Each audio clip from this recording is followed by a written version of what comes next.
Welcome to Kavin vlogs. இன்னைக்கு வந்து நம்ம என்ன பண்ண போறோம்னா வந்து கேசரி செய்ய போகிறோம். நம்ம ஏதாச்சும் ஃபங்க்ஷன்னாலோ இல்லை ஏதாச்சும் ஒரு விசேஷனாலும் நம்ம ஃபஸ்ட்டு செய்ய போகிறது வந்து ஏதாச்சும் ஒரு ஸ்வீட் செய்வோம். அது வந்து நம்ம பாரம்பரியமாக நம்ம செய்கிறது வந்து கேசரி தான். அதே நீ செய்வோம். ஆக்சுவலாக கேசரி வந்து சில பேர் வந்து நெய் அதிகமாகிடும், சர்க்கரை சரியாக இருக்காது. பர்ஃபெக்டான அளவில் எப்படி கேசரி செய்கிறதுன்னு நம்ம சொல்லி தரப்போகிறேன். வாங்க கேசரி செய்வோம். அதுக்கு தேவையான பொருட்கள் என்னென்னு ஃபஸ்ட்டு நம்ம எடுத்து வச்சுக்கணும். ஏன்னா நம்ம சமைக்கும் போது எடுக்கக்கூடாது, கறிகிறோம். எல்லாத்தையும் ஃபஸ்ட்டு எடுத்து நம்ம ப்ராப்பராக வச்சுட்டு அதுக்கப்புறம் சமைக்க ஆரம்பிச்சிங்கன்னா தான் கரெக்டாக இருக்கும். வாங்க எப்படி செய்யலாம்னு பார்க்கலாம். ஓகே, இப்போ வந்து என்னென்ன இன்க்ரீடியன்ட்ஸ்னு பார்த்துருவோம். ஃபஸ்ட்டு பார்த்தீங்கன்னா ரவை எடுத்துக்கணும். நீங்கள் ரவை எதில் எடுக்கிறீங்களோ அதுலேயே வந்து 3 பங்கு தண்ணி எடுத்துக்கணும். இப்போ ரவை நான் வந்து இந்த டம்ளரில் எடுத்துருக்கேன். இவ்வளோ ரவை நான் எடுத்துகிட்டேன். இதில் கொட்டி வச்சுருவோம். இப்போ இந்த ரவையில் வந்து சுகர் ஃபஸ்ட்டு எடுத்துக்குவோம். ஏன்னா தண்ணி எடுத்தோடனே போட்டோம்னா ஒரு சுகர் கொட்ட அளவு எடுக்க முடியாது. சுகர் வந்து 2 பங்கு.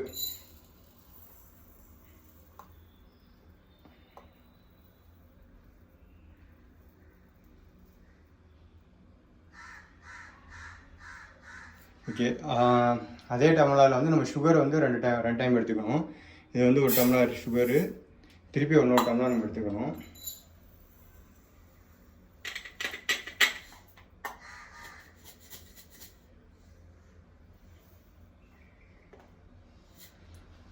சுகர் வந்து 2 டைம்ஸ் எடுத்துருக்கேன்.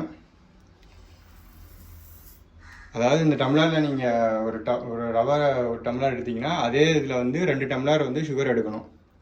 சுகர் எடுத்ததுக்கப்புறம் வாட்டர் வந்து 3 டம்ளர் எடுக்கணும். 1:2:3 அந்த ரேஷியோ. வாட்டர் வந்து ஒரு 3 டைம்ஸ் எடுத்துக்கோங்க. இது 1 2 3 அவ்வளோதான். இப்போ வந்து செய்ய ஆரம்பிச்சிடலாம். இந்த ரேஷியோ வந்து கரெக்டாக இருக்கணும். அப்போ தான் வந்து உங்களுக்கு டேஸ்ட் வரும். ஒரு டம்ளர் ரவை எடுத்தோம்னா அதே டம்ளரில் 2 டம்ளர் சர்க்கரை, அதே டம்ளரில் 3 டம்ளர் தண்ணி. இதுதான் கணக்கு. இப்போ வந்து தேவையான முந்திரி எடுத்துக்குவோம். ஏலக்காய் வந்து 3 ஏலக்காய் எடுத்துக்கோங்க. உங்களுக்கு எவ்வளோ திராட்சை தேவை அவ்வளோ திராட்சை போட்டுக்கோங்க. முந்திரி எவ்வளோ வேணுமோ முந்திரி எவ்வளோ எடுத்துக்கோங்க. இருக்கிற எல்லா முந்திரி போட்டேன். முந்திரி எடுத்தாச்சு. நெய் வந்து ஒரு 50 நெய் எடுத்துக்கோங்க. 50 நெய் ஏதாச்சும் மெஷர் பண்ணிக்கோங்க. அது மாதிரி ஏதாச்சும் நெய் வந்து 100 நெய் போடணும். ஆக்சுவலாக நம்ம எடுத்த டம்ளர்லேயே ஒரு டம்ளர் ஃபுல்லாக நெய் போடணும். பட் நெய் வந்து இப்போ கைவசம் அவ்வளோ இல்லை. அதனால் வந்து நான் வந்து 50 ml நெய் மட்டும் போடலான்னு இருக்கேன். ஏலக்காய் வந்து ஒரு 3 ஏலக்காய் போடுங்க. நான் ஏலக்காய் வந்து ஆல்ரெடி நான் நச்சு வச்சுருக்கனால நான் நச்சு வச்ச ஏலக்காய் எடுத்துக்கிறேன். இது வந்து நல்லா நசுக்கி வச்சுருக்கு. இந்த மாதிரி நசுக்கி வச்ச ஏலக்காய் எடுத்துக்கோங்க. ஏலக்காய் ஃபைனலாக போட்டால் போதும். சரி, 3 ஏலக்காய் இருக்கும். அதான் ஓகே. இப்போ வந்து ஸ்டவ்வை பற்ற வச்சுக்கலாம். ஃபஸ்ட்டு வந்து முந்திரியை வந்து வறுத்து எடுத்துக்கணும். நெய் ஊற்றி அதில் வந்து முந்திரியை நல்லா வறுத்து எடுத்துகிட்டு அதுக்கப்புறம் அதில் ரவை வந்து நெய்யை போட்டுக்குவோம். நான் சொன்ன மாதிரி 50 ml நெய் போட்டுக்கணும். அதுதான் கரெக்டான ரேஷியோ. நீங்கள் ஒரு டம்ளர் நெய் ஊற்றுங்க, அதுதான் கரெக்டான ரேஷியோ. நான் நெய் வந்து ரொம்ப அதிகமாக வேணான்னு சொல்லிவிட்டு ஒரு 50 ml மட்டும் போட்டுக்கிறேன். வெறும் 50 ml.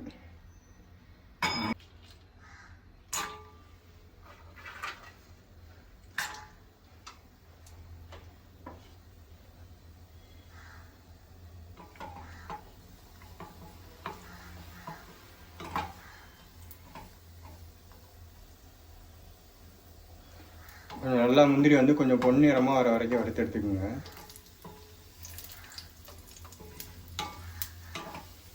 இப்போ கொஞ்சம் நல்லா பொன்னிறமாக வந்துடுச்சு.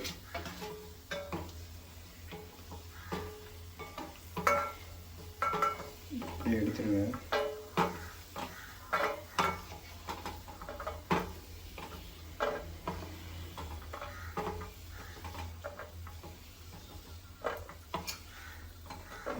முந்திரி எடுத்தாச்சு.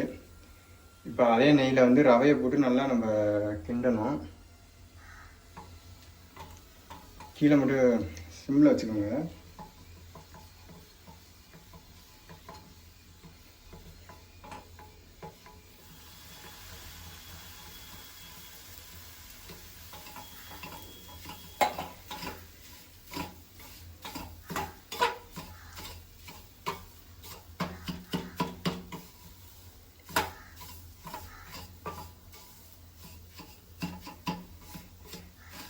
வர ரவை வந்து லைட்டாக கொஞ்சம் வறுபடணும், அதனால நல்லா கிண்டிக்கிட்டே இருங்க. இதில் ரவை வந்து நல்லா நம்ம எடுத்து வச்ச 3 டம்ளர் தண்ணி அப்படியே ஊற்றிட வேண்டியது.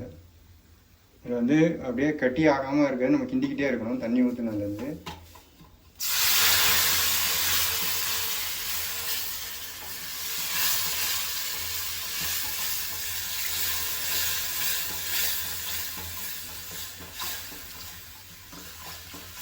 கிண்டிக்கிட்டே இருக்குங்க, கிண்டிக்கிட்டு இருக்கிறத மட்டும் விட்டுறாதீங்க, இல்லைன்னா கட்டியை பிடிச்சிடும்.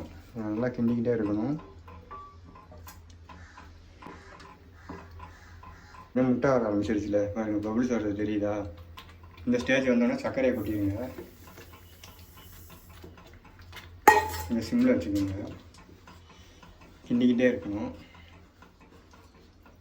என்னை பொறுத்த வரைக்கும் கேசரி பவுடர் வந்து அந்த அளவுக்கு ஹெல்த் கிடையாது, இருந்தாலும் இந்த வீடியோவுக்காக நான் போடுறேன். கொஞ்சம் கிண்டிக்கிட்டே இருங்க, கிண்டிக்கிட்டு இருக்கிறத விட்டுறாதீங்க, அது விட்டிங்கன்னா கொஞ்சம் கெட்டி பிடிச்சி வரும் டக்குன்னு. இப்போ நமக்கு தேவையான அளவு கேசரி பவுடர் போட்டுக்கணும். ஃபஸ்ட்டு ஒரு பிஞ்சு போடுங்க, அது எவ்வளோ கலர் வருதுன்னு பார்ப்போம்.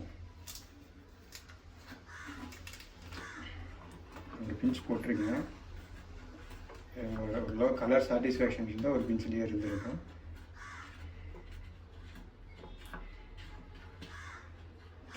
கிண்டிக்கிட்டே இருக்கணும், அப்போ தான் கரெக்டாக இருக்கும்.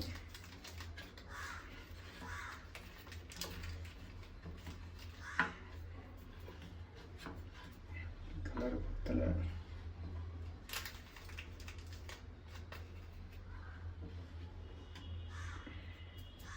நான் 2-3 பிஞ்சு போட்டுட்டேன்.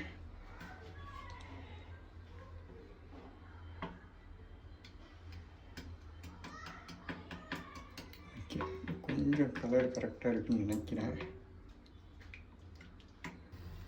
வந்துடுச்சு, பபுள் வருது தெரியுதா உங்களுக்கு? ஒரு முட்டை முட்டையாக வருது, அதுதான் ஸ்டேஜு. இந்த ஸ்டேஜில் வந்து நம்ம முந்திரியை போட்டுக்கணும்.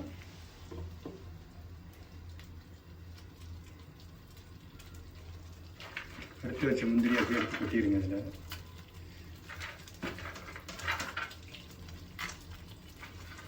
கொட்டிட்டு கிண்டிக்கிட்டே இருங்க, கிண்டிக்கிட்டே இருக்கணும், இல்லைன்னா அடி பிடிச்சிரும். கொஞ்சம் சிம்மில் கூட வச்சுக்கோங்க. கொஞ்சம் நேரம் இந்த மாதிரி பபுள் வந்துட்டு கொஞ்சம் நேரம் எடுத்து கிண்டுங்க, அப்போ அந்த கெட்டித்தன்மை வர்றது கரெக்டாக இருக்கும். விட்டுட்டு போனோம்னா ஏலக்காய் 3 ஏலக்காய் போட்டு, அந்த 3 ஏலக்காய் அப்படியே தூவி விட்டுருங்க அரைச்சி.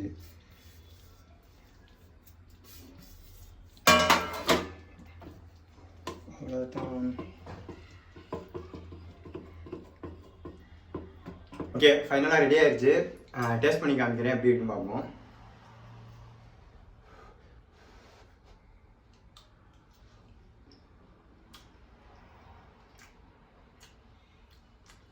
சூப்பராக இருக்குது. சக்கரை கொஞ்சம் ஜாஸ்தியாக இருக்க மாதிரி இருக்குது, ஆனால் இந்த ரேஷன்லாம் நம்ம சாப்பிடணும், அப்போ தான் நமக்கு டைஜஷன் கரெக்டாக இருக்கும். உங்களுக்கு சுகர் பேஷண்ட் யாராச்சும் வீட்டில் இருந்தாங்கன்னா கொஞ்சம் சர்க்கரையை குறைச்சிக்கோங்க. மற்றபடி சூப்பராக இருக்குது. நீங்கள் ஏதாச்சும் பிரியாணி இல்லை ஏதாச்சும் சாம்பார் வடை சாம்பார் அந்த இது கூட வச்சு செய்யலாம். செம்மையாக இருந்துச்சு, டேஸ்ட்டு நல்லா இருந்துச்சு, எனக்கு ரொம்ப பிடிச்சிருந்துச்சு. நீங்களும் வீட்டில் செஞ்சு பாருங்கள். எனக்கு பிடிச்சிருந்தா மறக்காம சேனலை சப்ஸ்கிரைப் பண்ணுங்கள், ஷேர் பண்ணுங்கள், லைக் பண்ணுங்கள், கமெண்ட் பண்ணுங்கள். இன்னொரு ரெசிபியில் சந்திப்போம். பாய்.